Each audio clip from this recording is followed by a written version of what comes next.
नमस्कार. आदरणीय व्यासपीठ मान्यवर, माझ्या प्रिय मित्रमैत्रिणींनो, मनःपूर्वक नमस्कार. आज मी तुम्हाला एक साधा पण आयुष्य बदलणारा प्रश्न विचारणार आहोत. तुमचं स्वप्न किती मोठं आहे?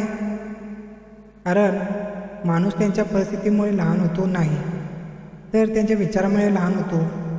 मित्रांनो, गरुड जेव्हा उडायला शिकतो तेव्हा तो कधी कोंबड्याच्या थव्यात राहत नाही, कारण त्याला माहीत असतं की त्याचा आकाश वेगळा आहे.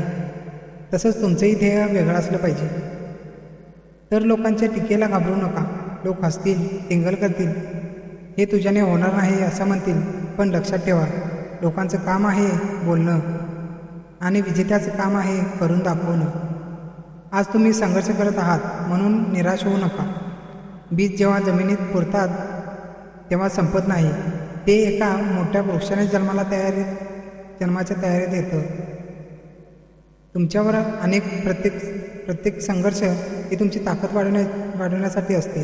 मित्रांनो, यश मिळवायचं असेल तर 3 गोष्टी आयुष्यात कायम ठेवा: स्वतःवर अढळ विश्वास, कठोर परिश्रम, कोणत्याही परिस्थिती हार न मानण्याची जिद्द. लक्षात ठेवा, घड्याळाचे काटे कधी थांबत नाहीत. वेळ सतत पुढे जात असते, पण तुम्ही कधी थांबू नका.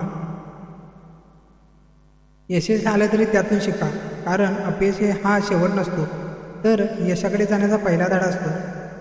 ज्यांनी इतिहास घडवला त्यांनी सुरुवातीला कोणीच ओळखत नव्हते, पण त्यांनी स्वतःचा विश्वास ठेवला आणि जगाला त्यांची ओळख करून दिली. आज तुम्ही एक छोटे पाऊल उचला, उद्या तेच पाऊल यशाचा मोठा रस्ता बनेल. म्हणूनच स्वतःला रोज सांगा, मी थांबणार नाही, मी झुकणार नाही, मी हार मानणार नाही, माझं ध्येय पूर्ण होईपर्यंत मी लढत राहीन. चला, आजपासून नशिबावर नाही तर स्वतःच्या मेहनतीवर विश्वास ठेवूया.